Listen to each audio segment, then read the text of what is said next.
Hi friends, ഞാൻ ഇന്നിവിടെ ഇറച്ചി ബോണ്ട ഉണ്ടാക്കാൻ പോവുകയാണ്. നല്ല ടേസ്റ്റി ആയിട്ടുള്ള ഒരു ഇറച്ചി ബോണ്ടയാണിത്.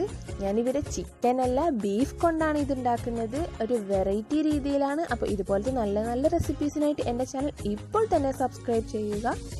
ഞാനിവിടെ കുറച്ച് കിഴങ്ങ് എടുത്തിട്ടുണ്ട്. 2 എണ്ണമാണ് എടുത്തിട്ടുള്ളത്. ഒരു മീഡിയം സൈസ് വലുപ്പത്തിലുള്ള 2 കിഴങ്ങ് നന്നായിട്ട് പുഴുങ്ങിയിട്ട് വെള്ളമെല്ലാം വാർന്ന ശേഷം നല്ല പോലെ ഒന്ന് അടച്ചെടുക്കുന്നുണ്ട്. ഇനി നമുക്ക് മസാല ഉണ്ടാക്കി തുടങ്ങാം. ഞാനൊരു പാന് ചൂടായിട്ട് അതിലോട്ട് കുറച്ച് എണ്ണ ഒഴിച്ചു കൊടുത്തിട്ടുണ്ട്. സാധാ വെളിച്ചെണ്ണയാണ് ചേർത്തിട്ടുള്ളത്. നമുക്കതിലോട്ട് ഇനി ചേർക്കാൻ പോണത് ഉള്ളിയാണ്. സവാള ചെറുതാക്കിയിട്ട് നുറുക്കിയിട്ടുള്ള കുഞ്ഞിതാക്കി നുറുക്കിയിട്ടുള്ള സവാളയാണ് ചേർത്ത് കൊടുക്കുന്നത്. അപ്പോൾ ഇത് നല്ല ബ്രൗൺ കളറാക്കി നമുക്ക് വാട്ടിയെടുക്കണം. അപ്പോൾ അതിന് വേണ്ടിയിട്ട് പെട്ടെന്ന് വാടിക്കിട്ടാൻ വേണ്ടിയിട്ട് കുറച്ച് ഉപ്പിട്ട് കൊടുക്കുക. ഇനി ഇതൊന്ന് നന്നായിട്ടൊന്ന് ഇതുപോലെ എണ്ണയിൽ കടന്നിട്ടൊന്ന് മൂക്കണം. നമ്മൾ എപ്പോഴും എന്തുണ്ടാക്കുമ്പോഴും മസാലയിൽ എല്ലാം കറക്റ്റ് ആയാലേ നല്ല ടേസ്റ്റ് കിട്ടുള്ളൂ. അപ്പോൾ അത് പ്രത്യേകം ശ്രദ്ധിക്കുക. ഞാനിവിടെ ഇഞ്ചി വെളുത്തുള്ളി പേസ്റ്റ് 1 ടേബിൾ സ്പൂൺ എടുക്കുന്നുണ്ട്. ഞാനിവിടെ ബീഫ് ഓൾറെഡി റോസ്റ്റ് ചെയ്ത ബീഫാണ് എടുക്കുന്നത്. അപ്പോൾ മസാലയൊക്കെ കുറച്ചേ ചേർക്കുന്നുള്ളൂ. ഒരു 2 പച്ചമുളക് ചെറുതാക്കി നുറുക്കിയതും ഇതിലോട്ട് ഇട്ട് കൊടുത്തിട്ടുണ്ട്. അപ്പോൾ കൂടുതൽ എരിവ് വേണ്ടവർക്ക് കൂടുതൽ ചേർത്ത് കൊടുക്കാം. ഇനിയാണ് ഞാൻ ഇതിലോട്ട് ക്യാരറ്റ് ചേർക്കാൻ പോകുന്നത്. കുഞ്ഞിതാക്കി നോക്കിയ ക്യാരറ്റ് 1 എണ്ണം എടുത്തിട്ടുണ്ട്. അപ്പോൾ നിങ്ങൾക്ക് ഇഷ്ടാവും ഇത് ചേർക്കുമ്പോൾ. കാരണം ബീഫിൻ്റെ കൂടെ എപ്പോഴും ക്യാരറ്റ് ചേരുമ്പോൾ നല്ല ടേസ്റ്റാണ്. നിങ്ങൾ റോസ്റ്റ് ചെയ്യുമ്പോഴൊക്കെ ഇതുപോലെ ക്യാരറ്റ് ഇട്ട് വെച്ച് നോക്കിയാൽ നല്ല ടേസ്റ്റ് ആയിരിക്കും. നിങ്ങൾ എന്തായാലും ഉണ്ടാക്കി നോക്കൂ, അപ്പോൾ നിങ്ങൾക്ക് മനസ്സിലാകും. ഞാൻ ഇതിലോട്ട് ബീഫ് മസാല ഒരു 1/2 ടീസ്പൂൺ ഇട്ട് കൊടുക്കുന്നുണ്ട്.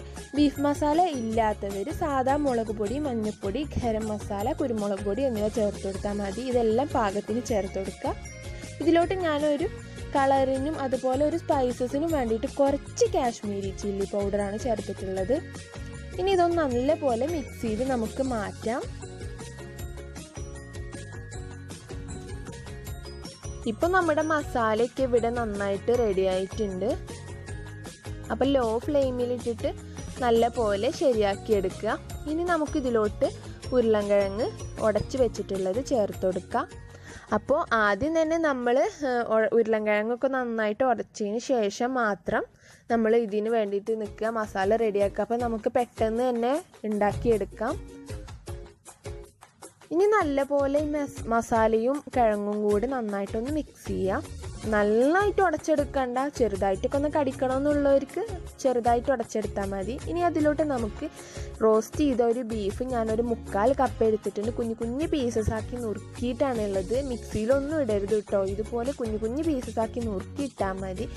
ഇനിയില്ല റോസ്റ്റ് ചെയ്യണമെന്നൊന്നുമില്ല. സാധാ പോലെ ബീഫ് കുറച്ച് മഞ്ഞൾപ്പൊടി ഉപ്പിട്ടിട്ട് നന്നായിട്ടൊന്ന് കുക്ക് ചെയ്താൽ മതി. കുറച്ച് കുരുമുളക് പൊടിയും കൂടി ഇട്ടിട്ട് നന്നായിട്ട് കുക്ക് ചെയ്തിട്ട് ഇതുപോലെ കുഞ്ഞു പീസസ് ആക്കിയിട്ട് എടുത്താലും മതി. അപ്പം നമ്മൾ സ്പൈസസ് മസാലയിലോട്ട് ചേർക്കുമ്പോൾ കുറച്ച് അധികം ചേർത്ത് കൊടുക്കേണ്ടി വരും. ഇനി ഇത് നന്നായിട്ടൊന്ന് മിക്സ് ചെയ്യുക. ബീഫും മസാലയും കൂടി നന്നായി മിക്സായ ശേഷം നമുക്കിതിലോട്ട് മല്ലിച്ചപ്പ് ചേർത്ത് കൊടുക്കാം. മല്ലിയില കുഞ്ഞിതായിട്ട് നുറുക്കിയിട്ട്. അപ്പോൾ നമ്മൾ എത്രയും ഇടുന്നത് അത്രയും നല്ലതാണ്. ഞാൻ അതിലോട്ട് ബ്രെഡും കൂടി ചേർക്കുന്നുണ്ട്. ബ്രെഡ് ചേർത്താൽ നല്ല ടേസ്റ്റാണ്. സത്യമായിട്ടും നല്ല ടേസ്റ്റ് ഉണ്ട്. നിങ്ങൾ ഒരു തവണ ഇതുപോലെ ഒന്ന് ഉണ്ടാക്കി നോക്കിയാൽ നിങ്ങൾക്ക് മനസ്സിലാവും. നമ്മൾ ഇതുപോലെ ബോണ്ടയിൽ ബ്രെഡ് ചേർത്ത് നോക്കുമ്പോൾ നല്ല ടേസ്റ്റ് കിട്ടും എനിക്ക്.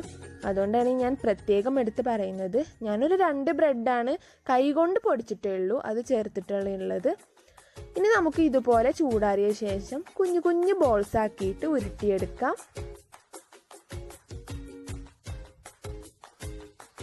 ഇനി ഇത് മുക്കിയെടുക്കാനായിട്ടുള്ള മാവ് റെഡിയാക്കണം. ഞാൻ കുറച്ച് മൈദപ്പൊടി എടുത്തിട്ടുണ്ട്. അതിലോട്ട് നമുക്ക് കുറച്ച് വെള്ളം ചേർത്ത് കൊടുത്തിട്ട് ബാറ്റർ ഉണ്ടാക്കാം. അപ്പോൾ ഈ മൈദയും വെള്ളം കൂടെ, വേറെ ഒന്നും ചേർക്കുന്നില്ല, ഉപ്പ് പോലും ചേർക്കുന്നില്ല, അതിൻ്റെ ആവശ്യമല്ല. മഞ്ഞൾപ്പൊടിയുടെയോ ഉപ്പിൻ്റെയോ ഒന്നും ആവശ്യമില്ല. കട്ടിയിൽ, നന്നായിട്ട് കട്ടിയിൽ വേണം, ലൂസ് പറ്റില്ല, കട്ടിയിൽ വേണം ഉണ്ടാക്കാനായിട്ട്.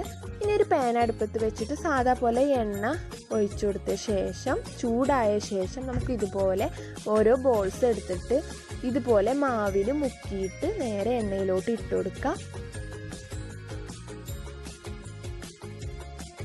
ഇനി നേരെ കവറാവാത്ത ഭാഗം നമ്മൾ ശ്രദ്ധിക്കുക, അപ്പോൾ അവിടെ കരിഞ്ഞു പോകാനുള്ള ചാൻസ് ഉണ്ട്. അപ്പോൾ നല്ല പോലെ കവർ ചെയ്ത ശേഷം വേണം ഇടാനായിട്ട്. ഞാൻ തന്നെ ചെയ്തപ്പോൾ പോലും ചില ഭാഗങ്ങളിലൊന്നും നേരെ കവറായിട്ടുണ്ടായിട്ടില്ല.